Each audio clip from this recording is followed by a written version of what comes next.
Rhaenyra की गड्डी खतरे में थी। राजा विसेरीस का बेटा पैदा हो चुका था और पूरा राज्य चाहता था कि उसे ही अगला राजा बनाया जाए। लेकिन उसी समय डेमन टारगारियन एक ऐसी जंग लड़ रहा था जहां हर दिन उसके सैनिक मर रहे थे। और इस एपिसोड के अंत में डेमन एक ऐसा काम करेगा जो पूर्व वेस्टेरोस को हिला देगा। तो चलिए शुरू करते हैं। पार्ट 1। एगोन का जन्मदिन। 3 साल बीत चुके हैं। राजा विसेरिस ने एलिसेंट हाईटावर से शादी कर ली है और अब उनका एक बेटा है, एगोन टारगारियन। एगोन के दूसरे जन्मदिन पर एक बहुत बड़ा उत्सव रखा गया है। पूरे वेस्टेरोस के बड़े बड़े लॉर्ड्स और लेडीज इसमें शामिल होने आए हैं। लेकिन इस उत्सव के पीछे एक बहुत बड़ा राज छुपा है। सब लोग राजा विसेरिस पर दबाव डाल रहे हैं कि अब रेहनीरा को हटाकर एगोन को वारिस बना दिया जाए।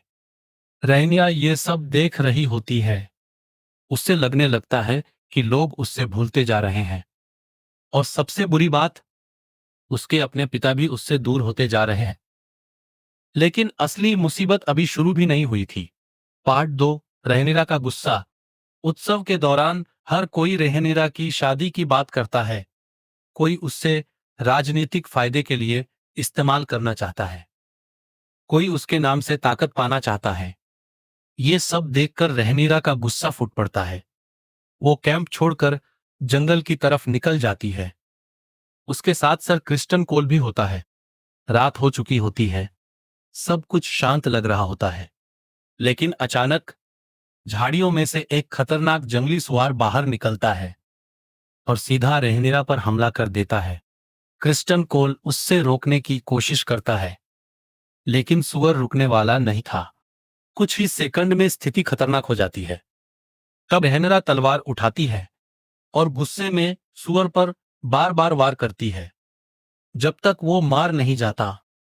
सुबह जब रेहनीरा कैंप में लौटती है, उसके कपड़े खून से भरे हुए होते हैं। सब लोग उससे देखकर हैरान रह जाते हैं। पहली बार लोगों को एहसास होता है कि रेहनीरा सिर्फ एक राजकुमारी नहीं, एक योद्धा भी है। लेकिन डेमन की तरफ स्थिति और भी ज्यादा खतरनाक हो चुकी थी। पार्ट 3। डेमन की हार। स्टेप स्टोन्स में 3 साल से जंग चल रही थी। डेमन टारगेरियन और कॉर्लिस वेलारियन क्रैबफीडर के खिलाफ लड़ रहे थे। लेकिन हर दिन उनकी सेना कमजोर होती जा रही थी। क्रैबफीडर अपने सैनिकों को पहाड़ों और गुफाओं में छुपा देता था। जैसे ही ड्रैगन हमला करते, दुश्मन गायब हो जाता। जैसे ही ड्रैगन चले जाते, वो फिर हमला कर देते। डेमन समझ गया था कि अगर जल्दी कुछ नहीं किया गया तो वो ये जंग हार जाएगा। तभी एक संदेश आता है। राजा विसेरिस मदद के लिए अपनी सेना भेज रहे हैं। ये सुनकर डेमन को गुस्सा आ जाता है। उसे लगता है कि अगर राजा की सेना ने जंग जीती तो सारी इज्जत राजा को मिलेगी, डेमन को नहीं। और फिर डेमन एक ऐसा फैसला लेता है जिसके बारे में कोई सोच भी नहीं सकता था। 8-4। Daemon versus Crabfeeder. अगली सुबह डेमन अकेला ही दुश्मन के कैंप की तरफ बढ़ता है। उसके हाथ में सफेद झंडा होता है। क्रैबफीडर के सैनिक सोचते हैं कि डेमन हार मान चुका है। वो अपनी छुपी हुई जगहों से बाहर निकलने लगते हैं। और तब डेमन अचानक तलवार निकाल लेता है। एक के बाद एक सैनिक गिरने लगते हैं। हर तरफ तीर चल रहे होते हैं। डेमन जख्मी हो जाता है, लेकिन रुकता नहीं। इसी बीच कॉर्लिस की सेना और ड्रैगन सवार आसमान से हमला कर देते हैं। अब पूरी जंग बदल चुकी थी।